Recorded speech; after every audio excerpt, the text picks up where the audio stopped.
Deformity या कुछ क्या प्रॉब्लम है ये हम पता कर लेते हैं, डिसऑर्डर्स क्या है। उसको हम लोग एप्गर स्केल बोलते हैं। एप्गर स्केल में 5 वेरिएबल्स होते हैं, उसको देखते हैं बेसिकली। अपीयरेंस देखते हैं, पल्स देखते हैं, ग्रीमेस देखते हैं, एक्टिविटी देखते हैं और इंस्पिरेशन देखते हैं। और इस स्कोर का बेनिफिट क्या होता है कि हम लोग 3 स्केल में बांटे होते हैं, 2, 1 एंड 0। और जैसे हम अपीयरेंस देखते हैं तो बेबी जब बर्थ हुआ 1 मिनट के बाद उसका क्या अपीयरेंस है, जैसे पिंक है अपीयरेंस तो हम उसको 2 स्कोर दे देते हैं। उसका अगर एक ब्लू है, एक्सट्रीमिटीज सिर्फ ब्लू है, जैसे दोनों हाथ दोनों पैर अगर ब्लू कलर का है तो उसको स्कोर 1 देते हैं। और अगर पूरा बॉडी में ब्लूपन है या पेल कलर है तो उसको हम स्कोर 0 देते हैं। ऐसे करके अपीयरेंस चेक कर लेते हैं। फिर पल्स चेक करते हैं। पल्स में क्या चेक करते हैं कि अगर 100 से ज्यादा अगर किसी बच्चे का पल्स है तो वो हम उसको 2 स्कोर देते हैं, और अगर 100 से कम है तो स्कोर उसको 1 देते हैं। उसके बाद अगर स्कोर पल्स आ ही नहीं रहा, कुछ नहीं आ रहा, पल्स नहीं पालपेट हो पा रहा है तो उसको हम उस 0 स्केल देते हैं। उसके बाद ग्रीमेस देखते हैं, ग्रीमेस में क्राइज कर रहा है बेबी की नहीं। अगर वीक क्राई है तो हम 1 दे देते हैं। अगर नो रिस्पॉन्स ऑफ स्टिमुलेशन है तो हम उसको 0 स्केल देते हैं। फिर उसके बाद चौथे नंबर पर एक्टिविटी देखते हैं। एक्टिविटी में क्या देखते हैं कि अगर उसका एक्टिव मूवमेंट है, जैसे अगर बच्चा कोई जन्म हुआ उसके बाद हाथ पैर चारों तरफ फैला रहा है तो इसको बोलते हैं active movement. So active movement अगर ऐसा कर रहा है तो उस बच्चे को 2 स्केल देते हैं। और अगर आर्म्स में सिर्फ फ्लेक्शन और एक्सटेंशन हो रहा है तो हम इसको जो है 1 ग्रेड देते हैं। और अगर कुछ भी नहीं मूवमेंट कर रहा है तो बच्चे का 0 स्केल देते हैं। और उसके बाद लास्ट में रेस्पिरेशन चेक करते हैं। रेस्पिरेशन में अगर रेस्पिरेशन बच्चा ऐसे बच्चा जन्म लेने के बाद रोता है तो रोते रोते साथ में क्राई के साथ साथ रेस्पिरेशन का वो फीलिंग आ रहा है तो उसको हम 2 ग्रेड देते हैं। और अगर इरेगुलर है, जैसे रोने के बाद रुक जा रहा है या रेस्पिरेशन में इंटरप्शन आ रहा है तो उसको हम 1 देते हैं स्कोर। और रेस्पिरेशन नहीं फील हो रहा है तो हम 0 स्केल देते हैं। अब इस स्केल को हम नापते कैसे हैं तो ओवरऑल कि जब मैक्सिमम स्कोर जो होता है 5 स्केल अगर है तो टोटल मिलाकर के 10 होता है, और 0 मैंने 0 हो गया लास्ट में सबसे मिनिमम स्कोर। तो अगर किसी का 10 आता है तो बहुत अच्छा बात है, और 0 आता है तो बहुत बुरा हाल है। तो इसका मतलब बेबी का डेथ हुआ पड़ा होगा। अगर कोई स्टिल बॉर्न बेबी है, डेथ मरा हुआ बेबी अगर बच्चा जन्म लेता तो उसका स्कोर आप मेजर करेंगे 0 आएगा। तो कहने का मतलब ये है कि इस तरह से हम मेजर करते हैं। और ये मेजर जब करते हैं तो उसमें 8 to अगर 10 तक रहता है तो भी 1 मिनट के बाद आ सकता है, और 5 मिनट के बाद फिर चेक करेंगे तो 10 आना चाहिए। 10 आ गया तभी समझेंगे कि उस बेबी का नॉर्मल बर्थ हुआ और सब चीज सही है। अगर थोड़ा सा भी डिविएशन होता है, 9 भी आता है तो something is wrong, you have to identify that problem. अब वो आइडेंटिफाई हम कैसे करेंगे? वो आइडेंटिफाई करने का मतलब ये होता है कि जब हम बेबी को शिफ्ट करने जा रहे होते हैं वार्ड में, जहाँ पे डिलीवरी रूम है, लेबर रूम है, वहां से जब वार्ड में शिफ्ट करने जा रहे होते हैं तब हम उसको चेक ये करते हैं कि उसका वेट और हाइट कैसा है। वेट जनरली जो इंडियन कंटेस्ट में होता है 2.5 केजी से 3.5 केजी तक होता है नॉर्मल। अगर उसमें भी अल्टरेशन आता है तो फिर अब नॉर्मलिटी है। उसके बाद लेंथ बेबी का चेक करते हैं। बेबी का लेंथ नॉर्मल जो होता है 19 इंच से लेके 21 इंच तक, माने 20 इंच तक नॉर्मल होता है। और कहीं में 1-2 ज्यादा भी हो सकता है, ये बहुत बड़ा सिग्निफिकेंट नहीं करता, मगर रहना चाहिए नॉर्मली 20 इंचेस के आसपास। उसके बाद फॉन्टानेल चेक करते हैं। फॉन्टानेल का मतलब जब बेबी जन्म लेता है तो उसका हेड के फ्रंट साइड में आप यहाँ पे स्ट्रक्चर जो होते हैं वो गैप होता है, ट्रायंगुलर शेप का गैप स्ट्रक्चर होता है, वो पालपेट कर सकते हैं। वो फ्लैपी होता है, वो लूज स्ट्रक्चर होता है। और उसमें हम ये भी चेक करते हैं कि उसमें कोई हार्ड स्ट्रक्चर है नहीं, लंप नहीं है, कोई एब्रेशन नहीं हुआ है, कोई वुंड नहीं बन गया, वो सब चेक कर लेते हैं। उसके बाद हेड का सरकमफ्रेंस चेक करते हैं। हेड का सरकमफ्रेंस अप्रोक्सीमेटली 13.5 इंचेस होना चाहिए नॉर्मल कंडीशन में, और ये लेंथ और हाइट वेट के अनुसार थोड़ा वेरी भी कर सकता है। उसके बाद टेम्परेचर चेक करते हैं सही है कि नहीं, पल्स चेक करते हैं, heart and lung sound check कर लेते हैं। उसके बाद presence of 2 arteries and 1 vein, ये बहुत इंपॉर्टेंट है। एक्चुअली होता क्या है, जब बेबी बॉर्न होता है तो मदर से अम्बिलिकस से अटैच होता है, और मैंने उसमें क्या कहते हैं कि अम्बिलिकल कॉर्ड जो होते हैं, अम्बिलिकल कॉर्ड के थ्रू एक वेन निकलता है उसमें, और दो आर्टरीज होते हैं। इसका सिग्निफिकेंस क्या होता है कि वेन से तो जो प्लेसेंटा होता है वहां से प्योर ब्लड जाता है बेबी को वेन से, और आर्टरी से क्या होता है कि इम्प्योर ब्लड या वेस्ट मटेरियल जो होता है वो बेबी से निकल करके चला जाता है प्लेसेंटा में, और फिर वही प्लेसेंटा में प्योरिफिकेशन होकर के वेन से के थ्रू जाता है। सो ये बेसिकली चेक करते हैं ये सही है कि नहीं। उसके बाद एनी ऑब्वियस एबनॉर्मलिटीज होना नहीं होना चाहिए। जैसे बच्चे में स्पाइना बाइफिडा चेक कर लीजिए आप, दिख जाएगा तुरंत, टफ्स ऑफ हेयर्स होते हैं, या कोई लोअर वर्टिब्रा रीजन में कोई लंप तो नहीं है, या कोई उभार वहां पे नहीं, ऐसा चेक कर लेना होता है। उसके बाद हम चेक करते हैं कि इम्परफोरेटेड एनस तो नहीं है। इम्परफोरेटेड एनस का मतलब कि या तो एनस एब्सेंट होता है, या तो एनस में जो क्लोज्ड एनस होता है, मैंने ओपनिंग नहीं दिखता है। सो ये भी है, तो एबनॉर्मलिटीज है। कोई फ्रैक्चर्स तो नहीं है, खास करके क्लेविकल और स्कैपुला का फ्रैक्चर चेक करते हैं न्यूली बॉर्न बेबी में। उसके बाद प्लेसेंटा एंड मेम्ब्रेन्स को चेक करते हैं कि सही है कि नहीं। अब हम कुछ कुछ असेसमेंट करते हैं इस न्यूली बॉर्न बेबी में। वो क्या करते हैं कि कोई ट्रॉमा या बर्थ ट्रॉमा तो नहीं हुआ है, बर्थ इंजरीज तो नहीं हुआ है, ईयरली ट्रीटमेंट जब दे रहे होते हैं तो उस समय कुछ प्रॉब्लम्स तो नहीं आ गई है। उसके बाद हम लेबर का ड्यूरेशन चेक करते हैं, लेबर बर्थ हिस्ट्री चेक करते हैं, कोई रिस्क फैक्टर नहीं तो है मदर में, ये सब चेक करना होता है जरूरी। कोई एब्रप्ट लेबर तो नहीं है, एबनॉर्मल डिफिकल्ट प्रेजेंटेशन तो नहीं है। उसके बाद सिफेलोपेल्विक डिस्प्रोपोर्शन, सिफेलोपेल्विक डिस्प्रोपोर्शन में क्या होता है कि बच्चे का जो बेबी का हेड होता है वो साइज, और जो मदर का पेल्विक का एरिया होता है वो साइज। एक्चुअली जनरली क्या होता है, हेड का साइज बड़ा होना चाहिए, लेकिन अगर ये इम्बैलेंस है, पेल्विक का साइज बड़ा हो गया है और सिफेलो मैंने हेड का एरिया छोटा हो गया है, तो भी प्रॉब्लम होता है बेबी में। उसके बाद लार्ज फीटल हेड है क्या, ये भी चेक कर लेते हैं। कोई एबनॉर्मल कंजेनाइटल एबनॉर्मलिटीज है वो चेक कर लेते हैं। न्यूरोलॉजिक असेसमेंट करते हैं, जैसे हमारे पास बहुत सारे न्यूरोलॉजिकल असेसमेंट हैं, वो हम आगे वन बाय वन करके बताएंगे डिटेल में, लेकिन कहने का मतलब ये बेसिक जो हम चेक करते हैं ये सब करना पड़ता है। कोई इंजरीज तो नहीं एग्जिस्ट करता, इवन द फ्रिक्शनल इंजरीज भी हो सकता है during baby birth. There may be the frictional injury by the during the birth time, और they may be the by the pubic symphysis, वो भी इंजरी कॉज करता है। सो हम लोग उसमें ये भी चेक करते हैं कि हेड पर कोई लंप या बम्प या ब्रूसेस तो नहीं बना हुआ है, जैसे कोई फ्रिक्शनल इंजरीज तो नहीं हो गया हेड एरिया में, दिस इज मोर इम्पॉर्टेंट। कोई बम्प का मतलब कोई उभार तो नहीं आ गया है, एक्स्ट्रा प्रोट्रूजन तो नहीं है, लंप तो आप लोग समझते ही होंगे।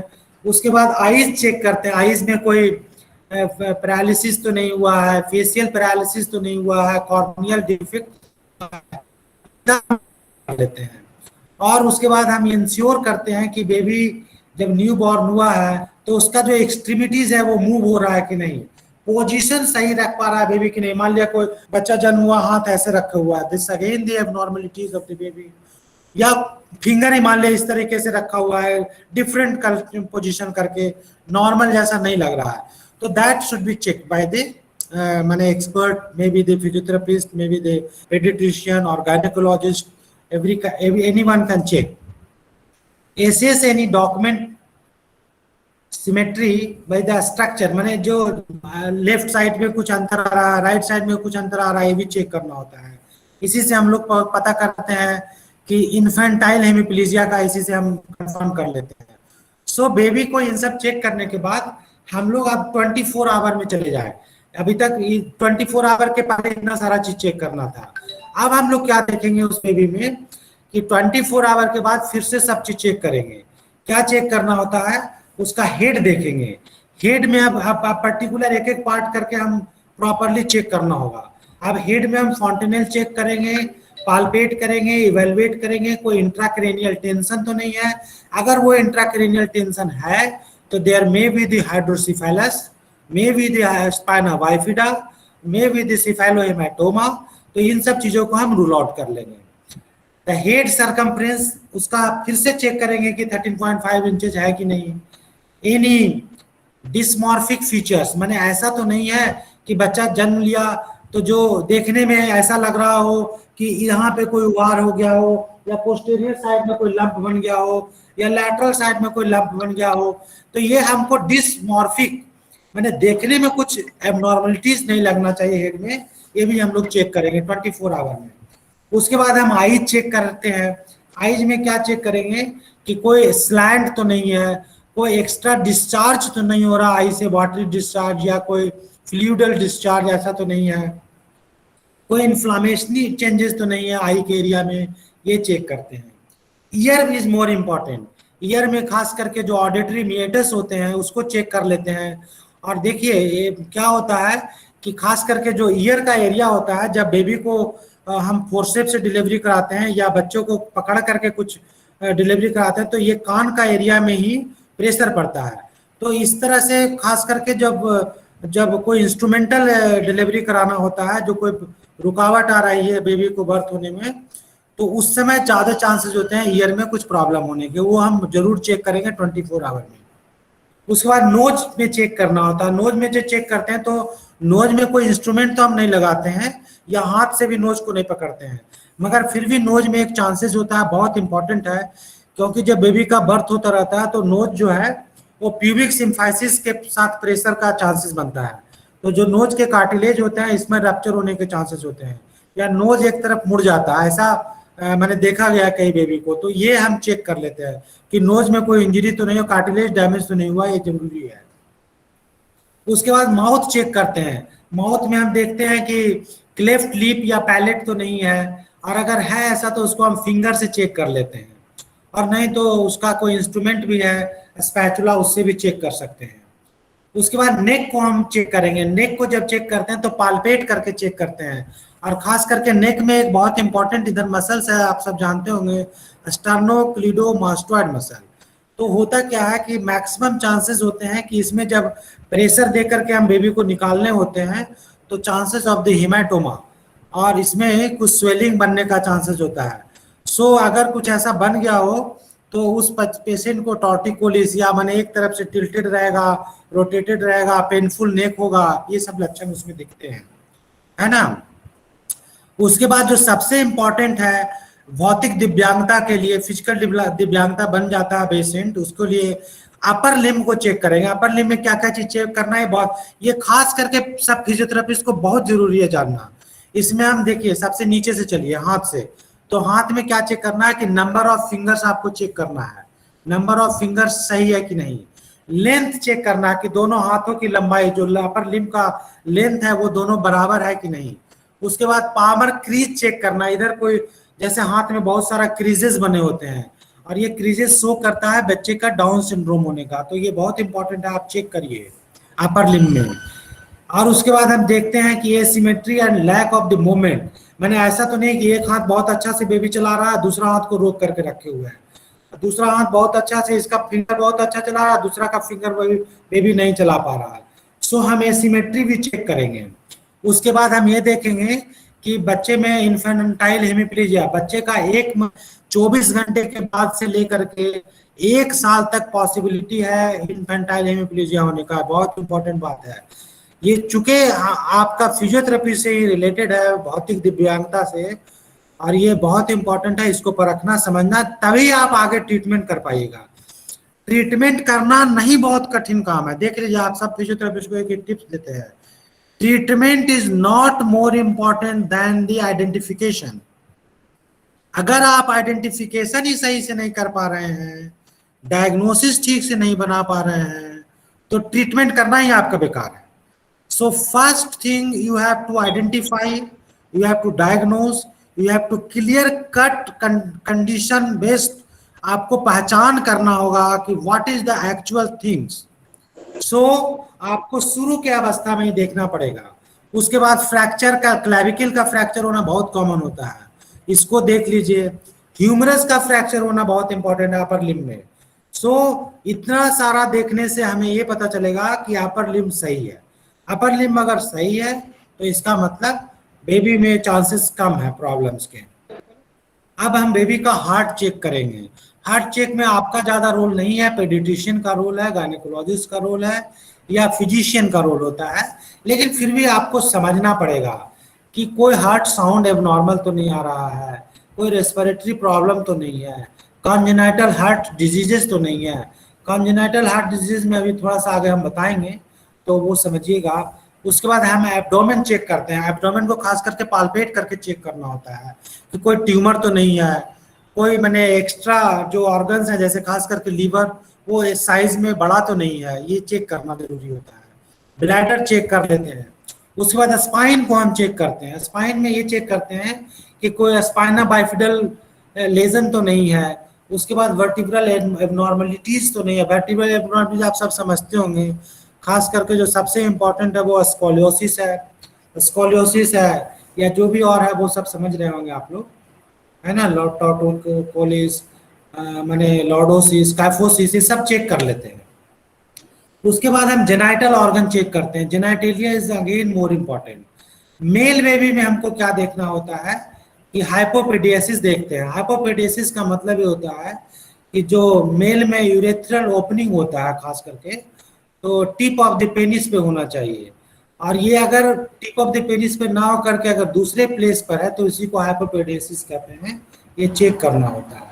डिसेंट टेस्टिस देखना होता है कि उसका टेस्टिस बहुत डाउनवर्ड तो नहीं हो गया है, ये चेक करना होता है। उसके बाद फीमेल बेबीज में हम क्या चेक करेंगे जेनाइटल ऑर्गन में, कि उसका incomplete opening of the vagina तो नहीं है, क्लाइटोरल इनलार्जमेंट तो नहीं है, या कोई वल्वल डिस्चार्ज तो नहीं है। ये सब हम चेक करते हैं फीमेल बेबी में। उसके बाद लोअर लिम्ब चेक करना होता है। Lower limb is again more important for the physiotherapy point of view. So इसमें क्या देखना होता है कि इंस्टेबिलिटी ऑफ द हिप। देखिए सीडीएच बहुत इंपॉर्टेंट है, कॉमन होता है। जो न्यूली बॉर्न बेबी होते हैं तो सीडीएच इज मोर इम्पोर्टेंट। अभी आगे हम कुछ कुछ बताएंगे उसके बारे में, पर आपको ये देखना है कि कोई हिप में इंस्टेबिलिटी तो नहीं है। टैलिपस इक्वेनोवायरस इज अगेन इम्पॉर्टेंट। टैलिपस इक्वेनोवायरस तो नहीं है। कैलकेनियो वल्गस ये भी है, बहुत important. Equality of the leg length, leg length में छोटा बड़ा हो रहा है कि नहीं हो रहा है। इसमें भी अगेन वही चेक करते हैं, number of toes. Number of toes normal कितना होता है 5, किसी का 6 हो सकता है, 4 हो सकता है, माइट भी 7 हो सकता है। तो अगर है तो वो एबनॉर्मल है। ये सब आप लोग समझ जाइएगा तुरंत। सो हम लोग को देखना क्या क्या चीज है, ये बहुत इंपॉर्टेंट है। एक्चुअली ये जो हम सिखा रहे हैं आज आप लोगों को सिर्फ पहचान का तरीका सिखा रहे हैं, क्योंकि हम नहीं चाहते थे कि ये बोले दे। हम जब हमसे पूछा गया कि आप कौन सा टॉपिक पढ़ाना चाहते हैं, तो मैंने कहा आप कुछ भी बता दीजिए। तो हमने ये कहा भी नहीं था कि आइडेंटिफिकेशन दीजिए, उधर ही से टॉपिक बना करके दे दिए डॉक्टर गणेश। तो मैंने कहा ठीक है भाई, आइडेंटिफिकेशन ही कर देते हैं फिर। सो आप लोगों को आइडेंटिफिकेशन और ये जो सब्जेक्ट दिए हैं, टॉपिक दिए, बहुत इंपॉर्टेंट है, बहुत इंपॉर्टेंट है फॉर द। हेलो, आवाज आ रहा है ना, सबको ऑडिबल है ना? हेलो सर, आपकी आवाज स्पष्ट आ रही है सर, वेरी कंटिन्यू गुड। करें सर। कोई स्पष्ट आवाज। प्रॉब्लम होगा तो आप जो इनके मॉडरेटर हैं थोड़ा हमको बीच में इंटरप्ट कर सकते हैं, कोई दिक्कत नहीं है, लेकिन ऑडियंस प्लीज डिस्टर्ब नहीं करिएगा, ठीक है? ठीक है। सो कहने का मतलब ये हुआ कि उसका हम लोग चेक करते हैं। उसमें जो देखिए एक सब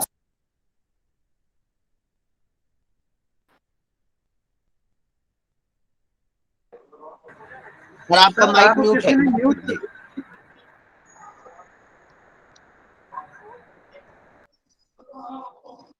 हाँ, अब सही हो गया? हेलो, जी सर। हाँ, अब सही हो गया, गुड। सो कहने का मतलब ये होता है कि फिमोरल पल्स चेक करते हैं। Femoral pulse is more important, क्योंकि हम इसी से पता कर लेते हैं कि कोई आर्ट्रियल में एओर्टा में प्रॉब्लम नहीं है क्या है। एक एक टर्म है जो बहुत इंपॉर्टेंट है, खास करके जब फिमोरल माने चेक करते हैं पल्सेस, तो को आर्किटेशन चेक करते हैं। को आर्किटेशन का मतलब होता है कि जो एओर्टा का होल लेंथ होता है, इसमें कहीं भी ऑब्स्ट्रक्शन आ सकता है, जो नैरोइंग हो सकता है। नैरोइंग के से अपने आप ऑब्स्ट्रक्शन हो जाएगा तो ब्लड पहुंचना दिक्कत होगा। माने ऑक्सीजनेटेड ब्लड, जो अच्छे वाले ब्लड होते हैं, वो बॉडी के बेबी के बॉडी में नहीं पहुंच पाता है बिकॉज ऑफ द को आर्किटेशन। और को आर्किटेशन आप इसी फिमोरल आर्टरी, फिमोरल पल्स से चेक करते हैं, ठीक है? सो हम लोग लोअर लिम्ब को चेक कर लिए। अब हम बेबी को ये कह सकते हैं कि इतना सब हो गया, 24 घंटे के बाद जब चेक कर लेते हैं तो बेबी को छोड़ दिए सब सही है तो, और नहीं सही है या तो फिर री एग्जामिन करेंगे, और री एग्जामिन करने के बाद अब हम बेबी को 6 वीक्स में बहुत सारे चीज चेक करेंगे। 6 वीक्स में बहुत इंपॉर्टेंट नहीं होता है क्योंकि मैक्सिमम चीजें डेवलप हो चुकी होती हैं बेबी में। फिर भी आपको समझना होगा कि 6 वीक में हमको क्या करना है as a expert of the physical दिव्यांगता, फिजिकली दिव्यांगता में हम लोग जब एक्सपर्ट है तो हम इसके नाते क्या चेक कर सकते हैं। तो हम लोग को देखना होगा मोटर डेवलपमेंट। नंबर 1 में क्या, मोटर डेवलपमेंट। मोटर डेवलपमेंट में कहने का मतलब जो डेवलपमेंट होने के चीजें हैं, जैसे मान लीजिए कि movement of the elbow, movement of the toes, movement of the hands, movement of the shoulder, movement of the या सिटिंग पोजीशन आना या बेड पर टर्निंग होना, नेक रेज करना, ये सब मोटर डेवलपमेंट चेक करेंगे। इज असेस्ड बाय द माने उसके बाद हम पोस्चर देखेंगे। दूसरा बात क्या देखेंगे बेबी का, पोस्चर। पोस्चर में क्या देखना है कि पोस्चर में एसिमेट्री तो नहीं है, लेफ्ट का कुछ राइट का कुछ इस तरीके का तो दिक्कत नहीं है। इसके बाद मसल का टोन देखना होगा। तीसरा क्या देखेंगे, मसल का टोन, हाइपोटोनिसिटी है, हाइपरटोनिसिटी है, एटोनिसिटी है या माने नॉर्मल टोन है, ऐसा देखना होगा। उसके बाद हेड कंट्रोल देखेंगे। हेड कंट्रोल का मतलब पेशेंट को आप जो है प्रोन लाइन में बच्चे को लिटा दीजिए और देखिए हेड रेज करता है कि नहीं, बहुत कॉमन है ये टेस्ट। सो ये सब टेस्ट करना होगा। उसके बाद विजन चेक करते हैं। विजन में हम देखेंगे कि बेबी का आई से ऑब्जेक्ट का सीन हो रहा है कि नहीं। उसके बाद हियरिंग, हियरिंग जो होता है वो ऑब्जर्व करना होता है बाय द मैटरनल, मदर के वॉइस से चेक करेंगे आप। हियरिंग कैसे चेक करेंगे, मदर के वॉइस से, या कोई ऐसा करना होगा startle to the loud noise.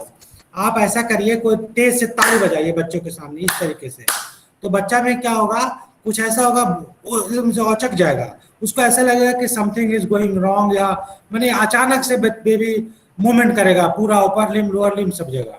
तो ऐसा भी आप चेक कर सकते हैं हियरिंग के लिए। उसके बाद सोशल डेवलपमेंट।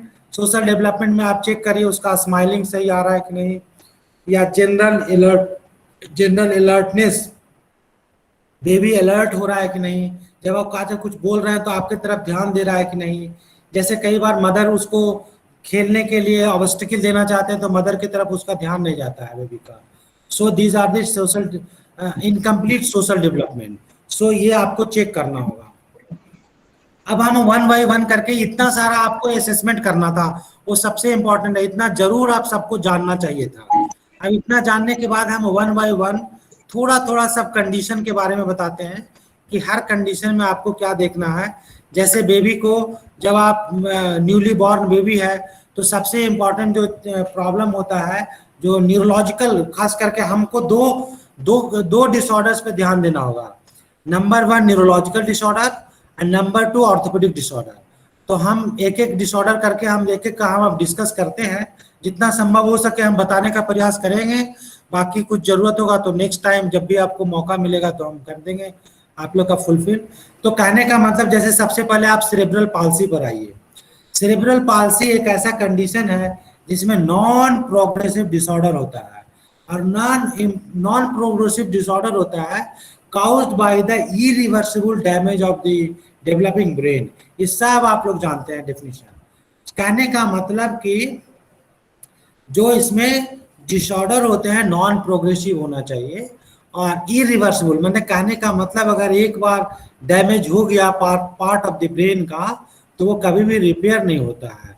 यही खासियत होता है सेरेब्रल पाल्सी का, इसीलिए सेरेब्रल पाल्सी बहुत इम्पॉर्टेंट है। अगर ये अगर फिर से वो उसमें आना शुरू हो जाता है अपने आप, जैसे अगर कोई आपका मसल में इंजरी होता है तो रीजनरेशन होता है, और यही चीज ब्रेन में अगर होने लग जाए तो सेरेब्रल पाल्सी का उतना इंपॉर्टेंस नहीं रहता। इसीलिए हर फिजिकल डिसेबिलिटी एक्सपर्ट वाले को, फिजिकल दिव्यांगता जो भौतिक दिव्यांगता से रिलेट करते हैं, उनको ये बात समझना पड़ेगा कि this condition is a irreversible damage. अच्छा, अब इसमें हम देखते क्या है कि जो ये तो सब आप लोग जानते ही होंगे, फिर भी चूंकि आज मौका मिला है तो थोड़ा सा हमको रिवाइज करना ही पड़ेगा कि होता क्या है कि इसमें जो सेरेब्रल पाल्सी होने के कारण होते हैं वो बहुत सारे कारण होते हैं, एंटीनेटल, पेरीनेटल, पोस्टनेटल। एंटीनेटल में आप लोग सब जानते होंगे कि प्री टर्म बर्थ हो गया, या हाइपॉक्सिया हो गया, या मान ले जाए कोई जेनेटिक फैक्टर है, मैटरनल स्ट्रेस है, या मैटरनल कोई ट्रॉमा हुआ था, या maternal history of taking smoking करती हो, अल्कोहल लेती हो मदर, तो इन सब कारण से एंटीनेटल कारण बनते हैं। दूसरा जो पेरीनेटल कॉज होते हैं उसमें भी हाइपॉक्सिया हो सकता है, या बर्थ इंजरी हो सकता है, कंप्रेशन ऑफ द नेक हो सकता है, उसके बाद इसमें भी जेनेटिक फैक्टर्स हो सकता है, ऑक्सीडेटिव स्ट्रेस हो सकता है, ये सब पेरीनेटल कॉज होता है। पोस्टनेटल फैक्टर्स भी हो सकते हैं। पोस्टनेटल फैक्टर्स में जैसे पेन हो सकता है, या कोई ड्रग्स ले लिया हो बच्चा, है कि नहीं, या दिया गया हो डॉक्टर्स के थ्रू गलत ड्रग्स, या क्रोनिकल हाइपॉक्सिया हो, क्रोनिक, है ना, या इन्फ्लामेटरी चेंजेस हुआ हो, न्यूट्रिशनल प्रॉब्लम कुछ हुआ हो, सोशियो इकोनॉमिक इन्वायरमेंटल फैक्टर्स हुआ हो, तो ऐसे कंडीशन में पोस्टनेटल फैक्टर्स होते हैं सेरेब्रल पाल्सी के कॉज होने के लिए। लेकिन आप ऐसे बच्चों को पहचानेंगे कैसे? पहचानना इज मोर इम्पोर्टेंट। हम आज आपको ट्रीटमेंट नहीं बताने जा रहे हैं, treatment is more important, but मैंने बेटर इम्पोर्टेंट मैंने बीच बीच का है, लेकिन मोस्ट इम्पोर्टेंट इज आइडेंटिफिकेशन, जो कि हमको डॉक्टर गणेश ने बताया कि आप इसी पर बोलिए सर आज, ठीक है ना। तो देखिए आपको देखना क्या क्या उस बेबी में, आप देखिए उसमें कि बेबी का फीडिंग जो होता है वो पुअर है, सकिंग जो है वो पुअर है कि नहीं, या सही है। उसके बाद देखिए कि एबनॉर्मल मसल टोन है कि नहीं, अगर नॉर्मल मसल टोन है दैट्स गुड। उसके बाद पुअर आई कांटेक्ट है कि नहीं, माने जैसे हम अगर देखना चाहते हैं बेबी को, तो बेबी हमारे तरफ उसका आ रहा है कि नहीं रिकग्निशन, ये चेक कर लेते हैं, ठीक है। उसके बाद देखते हैं कि पुअर हेड कंट्रोल है कि नहीं, या हेड का कंट्रोल सही है। उसके बाद एक्सेसिव इरिटेबिलिटी, जैसे बच्चों में इरिटेशन हो रहा है, या ऐसा तो नहीं कि जो हमारा आई टू आई कांटेक्ट होगा, आई टू मदर का कॉन्ट्रैक्ट कनेक्शन हो रहा है, वो कैसा गलत तो नहीं है। उसके बाद absence of excessive grasp reflex, grasp reflex जो होता है, अब रिफ्लेक्स हम आगे बताएंगे। रिफ्लेक्स करने का मतलब होता है कुछ बेबी में, बच्चों में प्रिमिटिव रिफ्लेक्सेस होते हैं। प्रिमिटिव रिफ्लेक्सेस जो होते हैं बच्चे में जरूर होता है, जिस बच्चे में प्रिमिटिव रिफ्लेक्सेस ना हो वो समझिए एबनॉर्मल हो। और यही क्या होता है, जब एज के अनुसार, जैसे 6 महीने में, 4 महीने में, या 7 महीने में, 8 महीने में बेबी का रिफ्लेक्सेस खत्म होना चाहिए। खत्म होना नॉर्मल होता है, अगर किसी में वो रह गया तो वो भी एबनॉर्मल है। जैसे मान लिया आपका एक रिफ्लेक्स है ग्रास्प रिफ्लेक्स, जैसे ग्रास्प में क्या होता है कि बेबी के अगर हैंड में आप ऐसे उंगली लगाएंगे तो बेबी ऐसे कस के ग्रास्प कर लेगा आपके उंगली को, और ये बेबी अगर 10 महीने में कर रहा है तो वो एबनॉर्मल है। यही बात बताना चाह रहे हैं। कहने का मतलब हर रिफ्लेक्स का एक सर्टेन ड्यूरेशन होता है, लेकिन अगर उस ड्यूरेशन के बाद भी कर रहा है वो बेबी तो वो भी एबनॉर्मल है, और शुरू में नहीं कर रहा है वो भी एबनॉर्मल है। तो then you have to identify. उसके बाद हम लोग ये देखेंगे कि एबनॉर्मल परसिस्टेंट प्रिमिटिव रिफ्लेक्सेस है कि नहीं, जैसे खास करके एटीएनआर। एटीएनआर जो होता है एसिमेट्रिकल टोनिक नेक रिफ्लेक्स है, इसको भी चेक करते हैं। इसमें क्या करते हैं कि बेबी का हम हेड को एक तरफ मोड़ते हैं, और जिस तरफ मोड़ते हैं उस तरफ का जो अपर लिम्ब होता है वो फ्लेक्स हो जाता है। अपोजिट साइड का जो होता है वो एल्बो के पास, मैंने एल्बो के पास फ्लेक्स हो जाएगा, जिस तरफ का मोड़ते हैं उस तरफ का एक्सटेंड हो जाता है, सॉरी, हाँ ऐसा पोजीशन आएगा ऐसा। सो कहने का मतलब एसिमेट्रिकल माने एक तरफ का कुछ दूसरे तरफ का कुछ, एक तरफ में एक्सटेंशन हो रहा है और दूसरी तरफ में फ्लेक्शन हो रहा है। सो ऐसा तो नहीं आ रहा है, या persistent asymmetry of the posture तो नहीं आ रहा है, ये भी चेक करते हैं। So these are the identification of the CP child.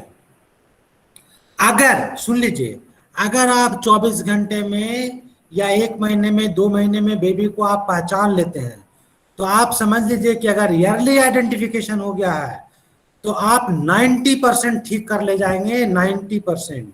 और अगर आइडेंटिफाई ही नहीं कर पा रहे हो, बेबी को इग्नोरेंस मिल रहा है हॉस्पिटल से, घर में, या lack of the expertise, expert नहीं पहुंच पा रहे वहां तक, तो उस बेबी के साथ नाइंसाफी हो रहा है। हाँ क्या हो गया? Early identification is more important. ठीक है ना। सो दूसरा जो कंडीशन आपको चेक करना होता है सेरेब्रल पाल्सी को पहचानने के लिए, अब आप लोग समझ जाइएगा। दूसरा जो आइडेंटिफिकेशन है कंडीशन वाइज, वो है spina bifida. Spina bifida is again the more important for the भौतिक दिव्यांगता। भौतिक दिव्यांगता को आइडेंटिफाई करने में एक जो कंडीशन है वो स्पाइना बाइफिडा है, इसको भी आपको समझना पड़ेगा। तो spina bifida is a defect, ये ऐसा डिफेक्ट है जिसमें स्पाइनल कॉलम के जो लोअर एंड होते हैं, खास करके जो लंबोसैक्रल एरिया है, लंबोसैक्रल एरिया में लंप बन जाएगा, उभार हो जाएगा, टप टप जी हेयर्स हो सकते हैं, वहां पर हेयर आ सकते हैं, ऐसा होगा। मेनिंजेस जो होते हैं, स्पाइन का मेनिंजेस बाहर आ सकता है। इवन कई जो सीवियर केस हो सकता है उसमें स्पाइनल कॉर्ड भी बाहर आ सकता है। सो एक्चुअली इसके टाइप के आधार पर हम पहचानते हैं। जैसे जो सबसे कम सीवियर केस होता है उसको अकल्टा बोलते हैं, जो माइल्ड होता है वो सीवियरिटी में उसको हम लोग मेनिंजोसिल बोलते हैं, और जो सबसे सीवियर होता है उसको माइलोमेनिंजोसिल बोलते हैं। तो अकल्टा में क्या होता है कि जो arch of the vertebral column होते हैं, वर्टिब्रल आर्च ऑफ, वो पूरा डेवलप नहीं हो पाता है, तो क्या होता है कि वो प्रोट्रूड कर जाता है, और वही प्रोट्रूजन के कारण स्किन का जो एरिया होता है वहां पे कुछ हेयर्स आ जाते हैं, जम जाते हैं, और उसमें जो पाल्पेट करते हैं तो लूज दिखता है, हार्ड नहीं होता है, और ये बहुत सीवियर नहीं होता है। दूसरा जो पहचानने का तरीका होता है वो मेनिंजोसिल्स होते हैं। इसमें जो स्पाइनल कॉर्ड के मेनिंजेज होते हैं वो प्रोट्रूड कर जाता है स्पाइनल आर्च के थ्रू। सो इसमें देखते हैं। और मेनिंजोमाइलोसिल में क्या होता है कि meninges along with the spinal cord, some part of the spinal cord is protruded, है ना, थ्रू दी जो आर्चेज होते हैं वहां से। सो कहने का मतलब ये होता है कि इसकी सिवियरिटी ज्यादा होता है। सो हम लोग इसको चेक कर लेते हैं, तो स्पाइना बाइफिडा को रूल आउट कर लेंगे। स्पाइना बाइफिडा अगर किसी को है तो फुट में भी डिफॉर्मिटी आएगी, लोअर लिम्ब में भी डिफॉर्मिटी आएगी, ये सब डिफॉर्मिटी से भी पहचानते हैं। ठीक है।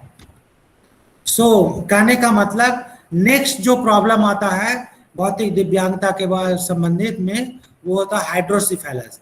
हाइड्रोसिफेलस क्या होता है? सबसे पहले मैंने बताया सेरेब्रल पाल्सी, दूसरा मैंने बताया था स्पाइना बाइफिडा, तीसरा बताने जा रहा हूं उसको बोलते हैं हाइड्रोसिफेलस। हाइड्रोसिफेलस में क्या होता है कि increased accumulation of the CSF, very very important. CSF का ज्यादा बनना, और ज्यादा बनना नहीं, बेसिकली क्या होता है कि बना हुआ जो सीएसएफ होता है वो बाहर भी निकलता है थ्रू दी, माने उसके लिए एरिया बना होता है, वो निकलना नहीं ज्यादा होता है, जिससे कारण ब्रेन के एरिया में जो एरिया होता है नॉर्मल सीएसएफ का एरिया, वो ज्यादा बड़ा हो जाता है CSF with in the intracranial. और क्या होता है कि causing the enlargement of the head, इसका हेड उसका बड़ा दिखेगा, ऐसा होता है उस बेबी में। और उसमें क्या होता है कि प्रेशर से ब्रेन में प्रेशर पड़ता है उस सीएसएफ के कारण, तो फिर प्रॉब्लम, न्यूरोलॉजिकल प्रॉब्लम्स हो सकती है, can leads to the neurological problem, बहुत important. It may be the leads to the partial और complete obstruction of the fluid, है ना। तो बेसिकली ये सब बात आपको देखना होगा जिससे कि हाइड्रोसिफेलस होता है। और उसके बाद जो नेक्स्ट प्रॉब्लम होता है न्यूरोलॉजिकल प्रॉब्लम, उसमें ब्रैकियल प्लेक्सस इंजरीज है। Brachial plexus injuries again more important, क्योंकि बेबी का बर्थ के समय ब्रैकियल प्लेक्सस में इंजरी होने के चांसेस ज्यादा होते हैं, क्योंकि जो बोथ शोल्डर होता है यहीं से बेबी का प्रेशर पड़ता है जब बेबी का बर्थ होना होता है उस समय। सो इसमें दो इंपॉर्टेंट है, एक है एर्ब्स पैरालिसिस और दूसरा होता है क्लम्प के पैरालिसिस। एर्ब्स पैरालिसिस में हमको ये देखना होता है कि जो अपर नर्व रूट होते हैं, खास करके C5, C6 पर ब्रैकियल प्लेक्सस में लेजन हो जाता है, और this is because of the traction, excessive traction to the neck and head during the delivery. कहने का मतलब कि हम जब डिलीवरी के समय हेड और हैंड और नेक का जब ज्यादा ट्रैक्शन फोर्स ज्यादा पड़ जाता है, उस समय एर्ब्स पैरालिसिस का होने का चांसेस ज्यादा होता है, या कोई ब्रिज प्रेजेंटेशन होता है तो, या सिफेलिक प्रेजेंटेशन हो रहा है तो। सिफेलिक प्रेजेंटेशन है तो, या शोल्डर डिस्टोक्सिक्स हो रहा है तो, ठीक है ना। इसके बाद हम आर्म में क्या देखते हैं बेसिकली, कि उस बच्चे का जब आर्म चेक करते हैं तो आर्म में क्या होता है कि इंटरनली रोटेटेड होगा, इंटरनली रोटेटेड होगा। उसके बाद शोल्डर पर इंटरनली रोटेटेड, उसके बाद extension, extension and pronation of the elbow, ठीक है ना, इसका एक्सटेंशन होगा और प्रोनेटेड होगा, ये पोजीशन होगा, पोजीशन। और उसके बाद क्या होगा कि रिस्ट एंड फिंगर भी कैरेक्टरिस्टिक फ्लेक्शन जैसा होगा, मैंने ऐसे मुड़ा हुआ होता है ना। इसी को बोलते हैं राइटर स्टिप पोस्चर, राइटर स्टिप पोस्चर। राइटर स्टिप पोस्चर का मतलब कि पीछे हाथ रखता है, एक्सटेंडेड बोला था ना, अपर लिम्ब को एक्सटेंड करके रखता है, राइटर टिप पोस्चर, है ना। और इसी का दूसरा नाम है policeman tip deformity, policeman tip deformity. Again this is important. तो अगर इन सब चीजों से आप पहचान लेते हैं उस बच्चे को, तो ब्रैकियल प्लेक्सस इंजरी को आप रूल आउट करेंगे।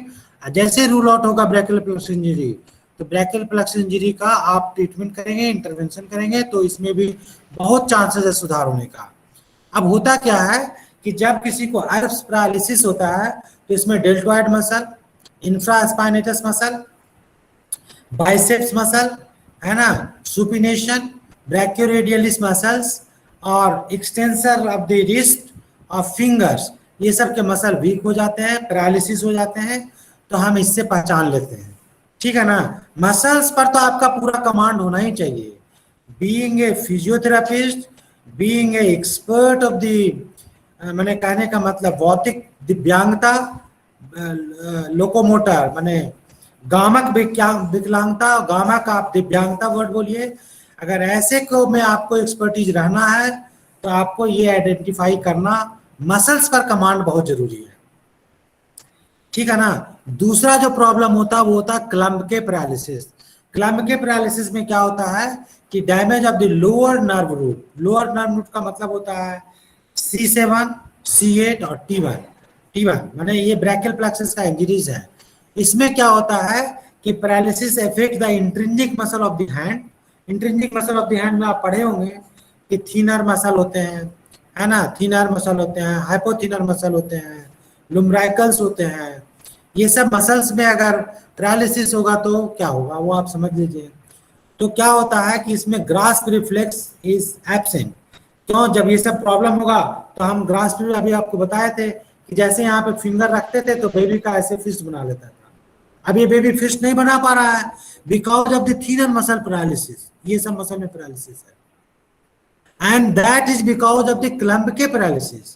तो आपको कोरिलेट करना होगा, you have to full idea about the paralysis, और ये ग्रास्प नहीं आ रहा है तो आपको विजन इसमें ब्रॉड करना होगा। आप एक चीज देखेंगे तो दूसरे पर आपका दिमाग काम करना चाहिए। हाउ, वेयर, व्हेन, कब, कैसे, कहाँ, क्या हो रहा है सब चीजें। तो these all things you have to eradicate, these all have to rule out by the different technique, application of the different technique, ठीक है।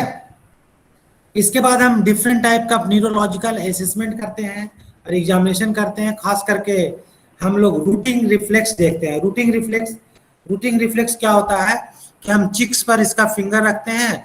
जब चिक्स पे फिंगर रखते हैं बेबी के, तो बेबी का इस तरफ का ध्यान चला जाता है, उसका जो है मुंह ऐसे को घूमेगा या लिप्स इस तरफ को मूवमेंट आना शुरू हो जाएगा, आंख इधर को बेबी का मूवमेंट आएगा।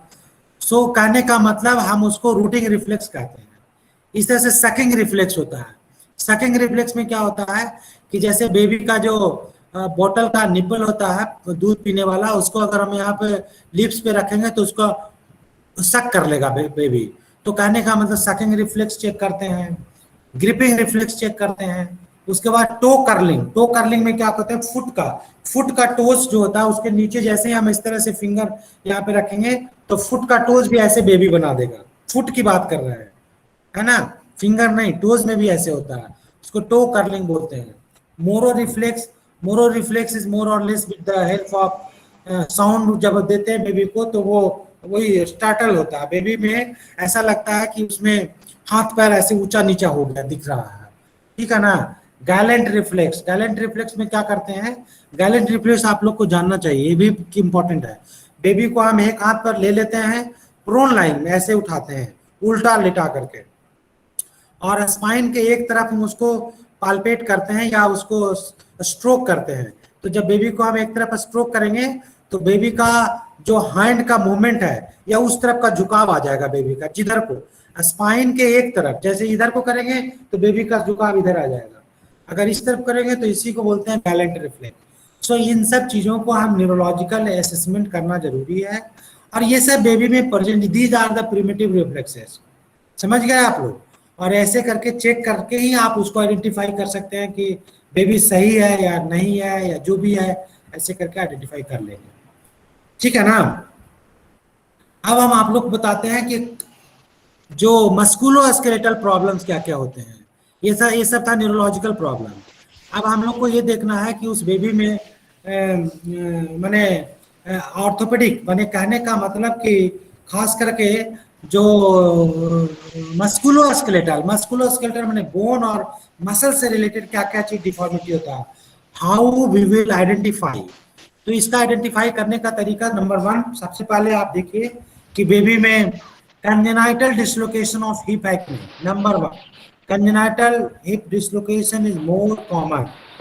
It occurs in female babies mostly, ऐसा नहीं कि नहीं होता है मेल में, पर फीमेल में मोर कॉमन।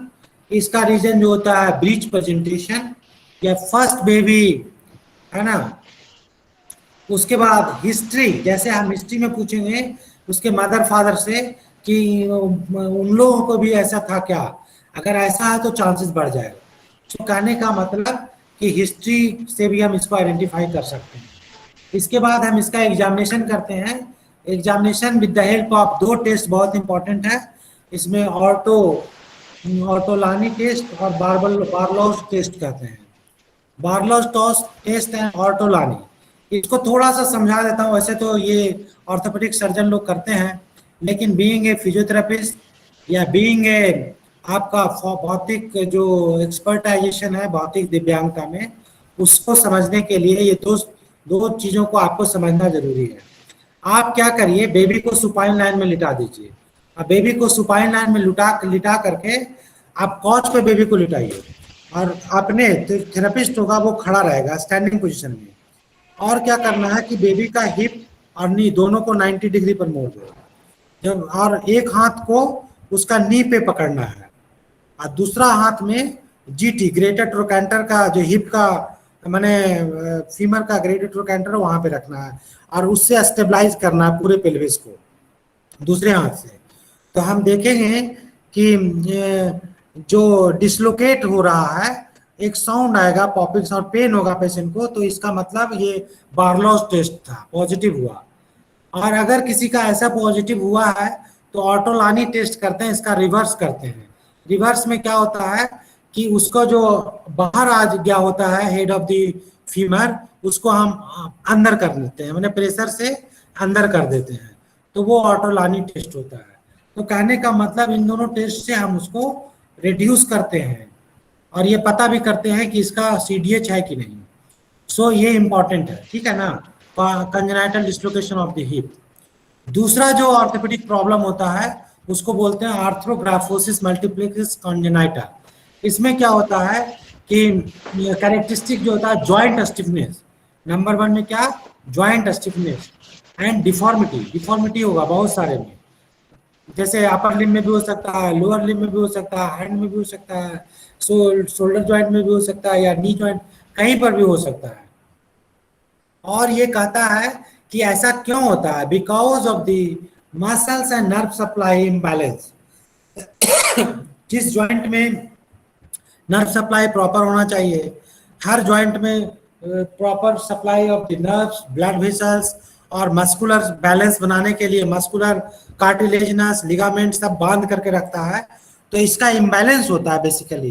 तो इसीलिए आर्थ्रोग्राफोसिस मल्टीप्लिकेस कंजेनाइटा होता है।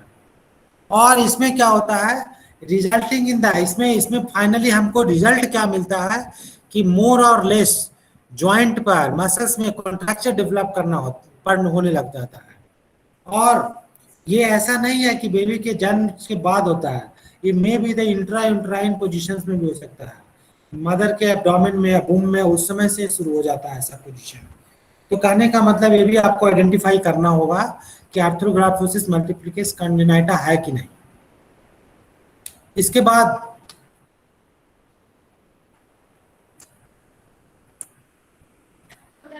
बेबी का हम देखेंगे टैलिपस इक्वाइनोवायरस। टैलिपस इक्वाइनोवायरस में क्या होता है कि it is the most common complication और congenital abnormalities of the foot है। फुट में बहुत कॉमन है। इसमें क्या होता है जो समझ लीजिए, तभी आप आइडेंटिफाई करेंगे। ये बाइलैटरल भी हो सकता है और यूनिलैटरल भी हो सकता है। लेकिन अगर बाइलैटरल है तो ऐसा भी हो सकता है कि एक तरफ ज्यादा एक तरफ कम। समझ गया कि नहीं? एक तरफ ज्यादा एक तरफ कम। जैसे आप लोग पढ़े थे कि हेमीप्लीजिया, डाईप्लीजिया, मोनोप्लीजिया, क्वाड्रिप्लीजिया, ऐसे पढ़े थे ना। तो एक टर्म पढ़े थे आप, डाईप्लीजिया। डाईप्लीजिया का अर्थ क्या समझते थे बताइए? डाईप्लीजिया में यही तो था कि होगा चारों लिम्ब में, बोथ साइड। हाँ, लेकिन दो में ज्यादा दो में कम, अपर लिम्ब में ज्यादा अपर लिम्ब में कम हो सकता है ऐसा। तो उसी तरीके से इसमें भी होता है कि एक पैर में ज्यादा सीवियरिटी हो सकता है, एक में कम भी हो सकता है। कौन सा? टैलिपस इक्वाइनोवायरस का। टैलिपस इक्वाइनोवायरस में क्या होगा कि इसमें planter flexion at the ankle. समझ रहे हो? बहुत इंपॉर्टेंट है। टैलिपस इक्वाइनोवायरस में planter flexion at the ankle and inversion at the subtalar और टाइलोकंकेलियन नेविकुलर जॉइंट, इन दोनों जॉइंट पर इन्वर्जन। और साथ में क्या होगा? साथ में adduction and inversion of the four foot. जो आगे का 4 फुट है वो भी ऐसे मुड़ा रहेगा इस तरीके से। समझ गए कि नहीं? अंदर की ओर। और तो इसको हम बोलेंगे टैलिपस इक्वाइनोवायरस।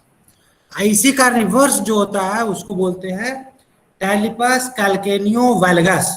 तीसरा डिफॉर्मिटी क्या ऊपर ने बोला? टैलिपस कैल्केनियोवैल्गस। टैलिपस कैल्केनियोवैल्गस में क्या होगा कि इसका जो फुट होगा, पोजीशन इज द डॉर्सिफ्लेक्स। इसका फुट ऐसे डॉर्सिफ्लेक्स होगा एट एंकल जॉइंट।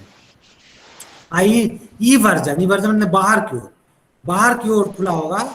बाहर की ओर जो खुला होता है उसको सबटैलर, एट द सबटैलर जॉइंट।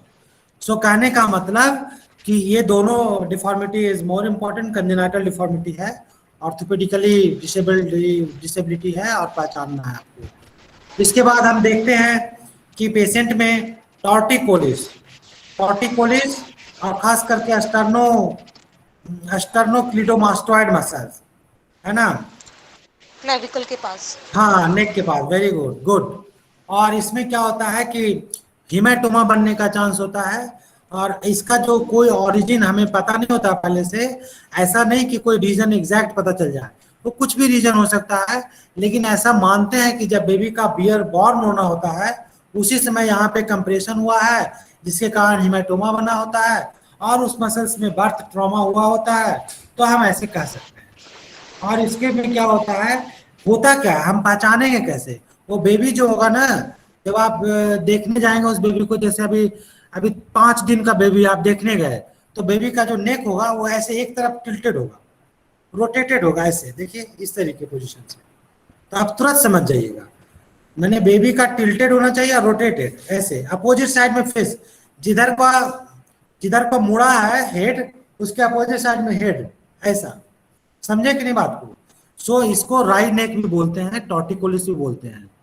ये ऐसा इसीलिए होता है कि एक साइड का मसल में हिमेटोमा या स्पोज्मोटिक मैंने मसल में बहुत सीवियर स्पाज्म रहता है। ये भी एक डिफॉर्मिटी का कारण। और अगर यही चीज अगर लॉन्ग देर रह गया, अगर उस बेबी में आप मान लीजिए कि ऐसे बेबी में 3 महीना तक अगर परसिस्ट कर गया, तो उस बेबी का समझिए क्या डिफॉर्मिटी नहीं हो जाएगा नेक में।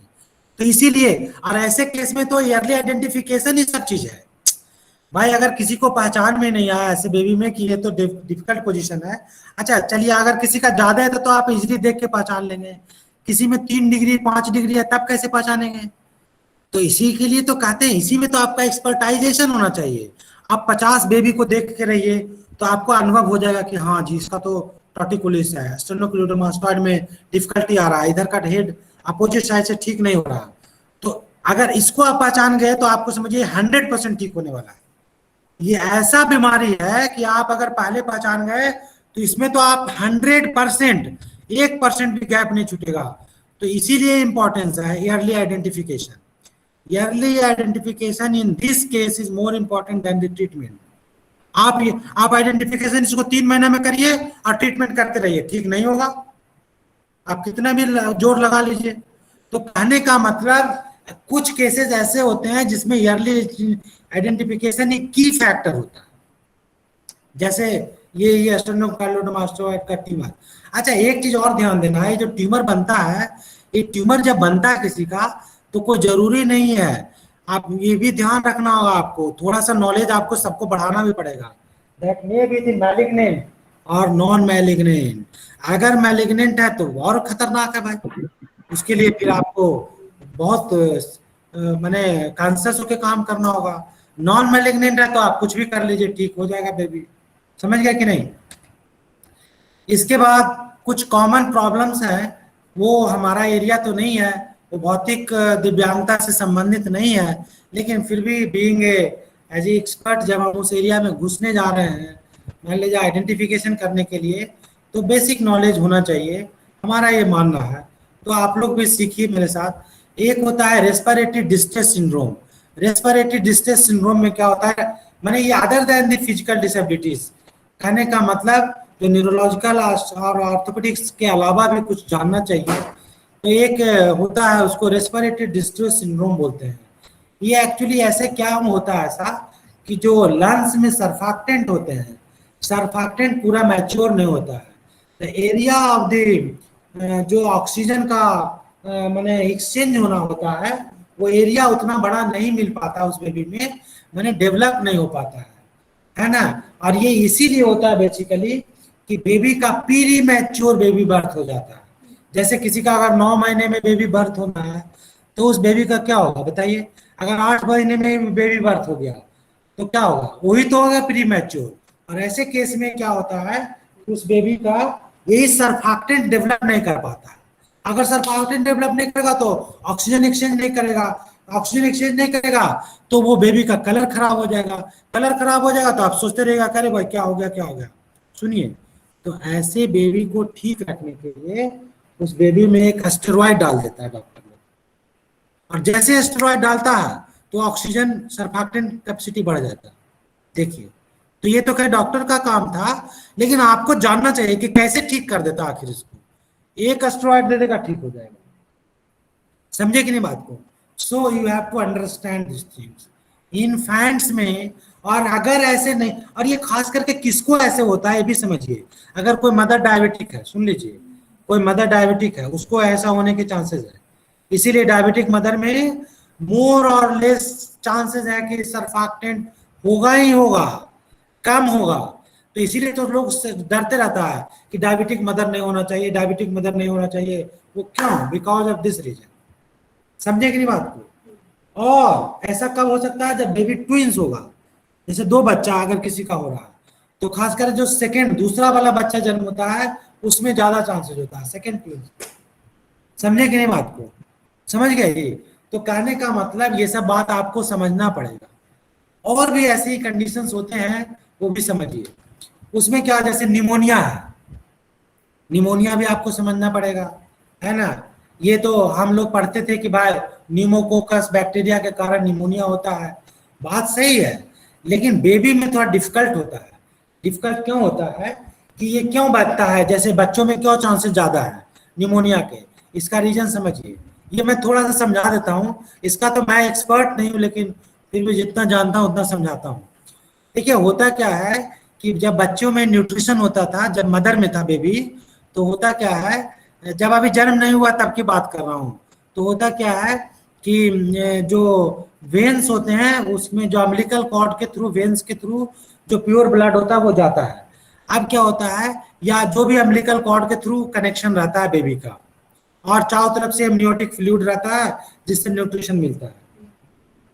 तो होता क्या है कि यही जो जो जैसे अगर किसी मदर को है, अगर कोई फॉल्टी चीज चला गया बेबी में, खास करके वो वेन्स से, और आर्टरी तो क्या करता था, आर्टरी का काम था कि माने जो वेस्ट प्रोडक्ट था या डीऑक्सीजनेटेड ब्लड, जो गलत ब्लड है वो, या माने जो रॉन्ग ब्लड है, जो जो कह सकते हैं इम्प्योर ब्लड है, वो ले जाता था माने एम्बलिकस नहीं, एम्बलिकस नहीं, माने एम्बलिकल कॉर्ड नहीं, जो क्या बोलते हैं जी, जिसके अंदर बेबी रैप रहते हैं ना, वो एमनियोटिक फ्लूइड, एमनियोटिक फ्लूइड में। तो एक्सचेंजेज के होने के समय वो मेकोनियम है ना, मेकोनियम के थ्रू चला जाता है माने ये वाला जो बैक्टीरिया है, तो भी संभावना बहुत कॉमन होता है इस तरह के निमोनिया, तो इसको भी ठीक करते ही हैं लोग, है ना। सो ऐसा करने से एक न्यूमोथोरैक्स हो जाता है। न्यूमोथोरैक्स करने का मतलब कि थोरैक्स में एयर का बढ़ जाना, है ना, ये स्पेस प्लूरल स्पेस में माने बढ़ना, एयर का बढ़ना, ठीक है ना। टाइम कितना हुआ अभी, टाइम बताएं, हैं?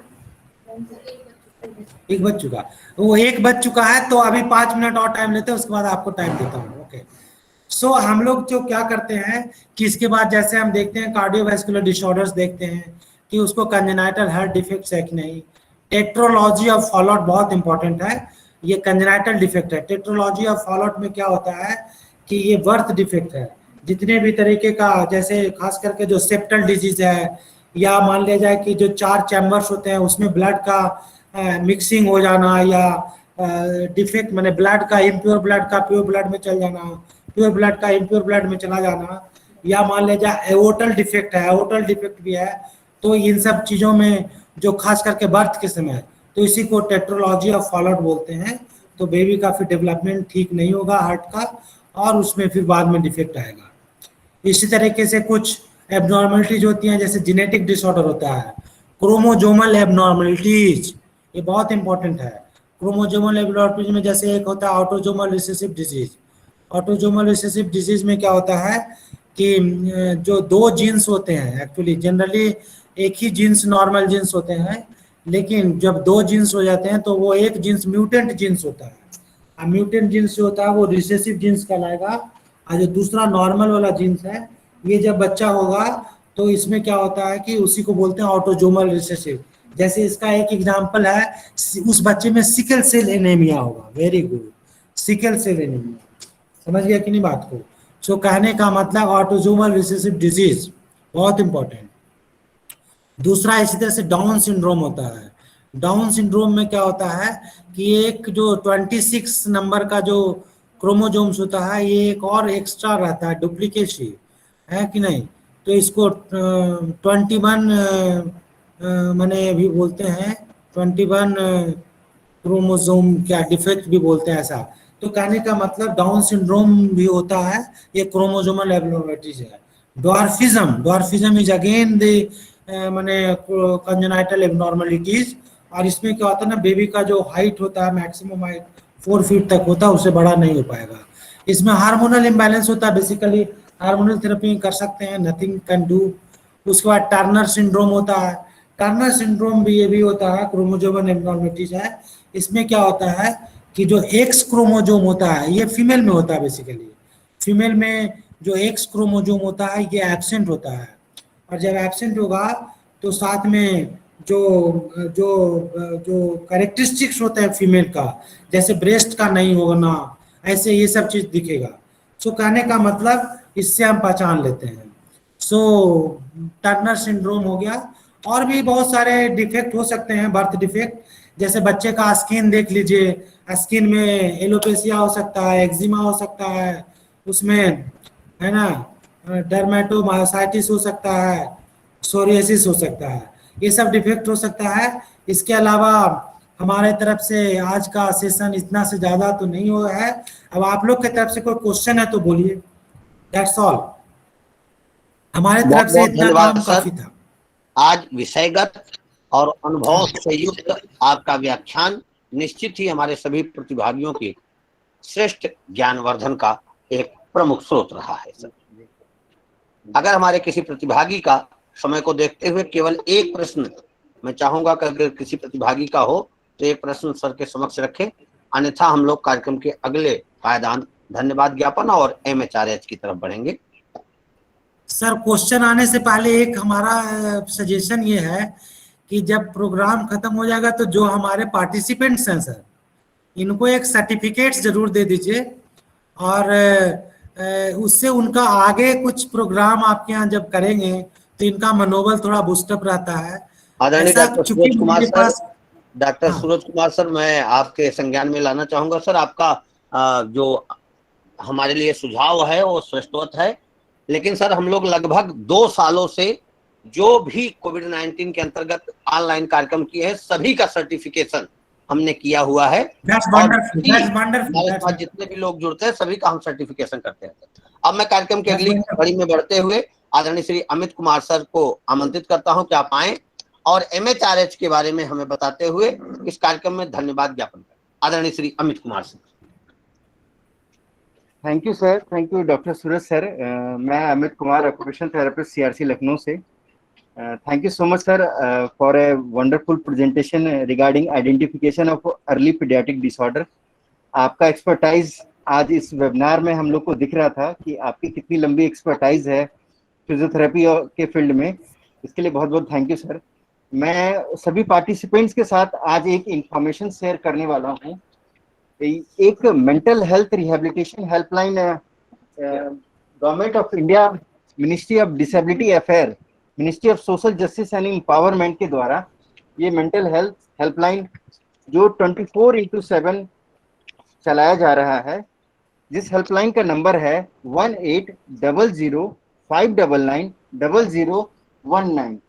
इस मेंटल हेल्थ के माध्यम से हम generally anxiety, depression, panic attack, suicidal tendency इत्यादि समस्याओं के लिए इस हेल्पलाइन के माध्यम से हम उनको साइकोलॉजिकल सपोर्ट और मेंटल हेल्थ सपोर्ट प्रोवाइड करते हैं। तो सभी पार्टिसिपेंट से आप लोगों से रिक्वेस्ट है कि ये नंबर 1800-599-0019 अपने मोबाइल में सेव कर लें और इसको अपने सोसाइटी, अपने ग्रुप्स में ज़्यादा से ज़्यादा फॉरवर्ड करें ताकि लोग इस मेंटल हेल्थ हेल्पलाइन का फायदा उठा सके। धन्यवाद। साथ ही मैं प्रोग्राम की अगली कड़ी में वोट ऑफ थैंक्स के साथ इस प्रोग्राम का एंड कर रहा हूं। मैं धन्यवाद करना चाहता हूं पंडित दीनदयाल उपाध्याय राष्ट्रीय शारीरिक दिव्यांगजन संस्थान नई दिल्ली की निदेशिका महोदय श्रीमती स्मिता जयवंत मैडम का, जिनके मार्गदर्शन से यह कार्यक्रम करने में हम सफल हो पाए। साथ ही मैं धन्यवाद करना चाहता हूं CRC लखनऊ के निदेशक आदरणीय श्री रमेश पांडे सर का, जिनके मार्गदर्शन से हम ये विभिन्न प्रकार के वेबिनार आयोजित करते हैं और लोगों को लाभान्वित कर पाते हैं। Thank you so much. साथ ही मैं विशेष धन्यवाद करना चाहता हूं हमारे आज के आदरणीय resource person doctor Suraj sir का, dean faculty paramedical science, Uttar Pradesh university medical science, सफई इटावा। सर ने आज अपनी जिस तरह से सहज और सरल भाषा में हमें identification of early paediatric disorders के बारे में बताया, इसके लिए मैं CRC परिवार और सभी पार्टिसिपेंट्स, अपने सारे ऑफिशियल्स की तरफ से आपको सर बहुत बहुत धन्यवाद ज्ञापित करता हूँ। Thank you so much sir. धन्यवाद ज्ञापन में मैं धन्यवाद करना चाहता हूँ हमारे CRC लखनऊ के सारे ऑफिशियल्स का, जो हमें प्रत्यक्ष और अप्रत्यक्ष रूप से हमें इस कार्यक्रम को करने में हमेशा सहयोग प्रदान करते हैं। हम धन्यवाद करना चाहते हैं हमारे IT टीम का, जो दिन रात हमें इस प्रोग्राम को करने में और सफल बनाने में सहयोग देते हैं और पार्टिसिपेंट्स को सर्टिफिकेट प्रोवाइड करने में अपनी सहयोग देते रहे हैं। साथ ही मैं धन्यवाद करना चाहता हूं इस कार्यक्रम में सभी जुड़े प्रतिभागियों का, सारे प्रोफेशनल्स का, सारे रिहैबिलिटेशन प्रोफेशनल्स का, पेरेंट्स का, parents with children with special need का, जो आज हमें इस कार्यक्रम में जुड़े और हमें सुने और इससे लाभान्वित हुए। धन्यवाद। Thank you so much. CRC की पूरी टीम की तरफ से thank you so much Suraj sir, बहुत बहुत धन्यवाद। Thank you so much sir. Thank you so much sir.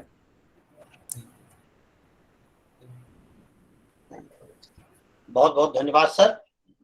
निश्चित ही आज आदरणीय डॉक्टर सूरज सर द्वारा प्रस्तुत विषय विशेषज्ञता हम सभी के ज्ञानार्जन और प्राप्त ज्ञान का एक बार रंजन करने हेतु अत्यंत सफल हुई। CRC लखनऊ की तरफ से आप सभी के जुड़ाव हेतु एवं आदरणीय डॉक्टर सूरज कुमार सर के आमंत्रण को स्वीकारने और उपस्थित होकर के अपनी विशेषज्ञता हमारे बीच रखने हेतु सभी को सादर धन्यवाद, सादर प्रणाम। आप सभी को सूचित हो कि चैट बॉक्स में फीडबैक लिंक डाल दिया गया है। कृपया सभी विधिवत फीडबैक लिंक को फिलअप कर लें, जिससे हम एक टाइम पीरियड में आप सभी को सर्टिफिकेट प्रदान कर सके। सभी लोग फीडबैक भरने के पश्चात यहाँ से लेफ्ट कर सकते हैं। आप सभी का दिन शुभ हो। सभी को सादर प्रणाम। सभी लोग लेफ्ट कर जाए।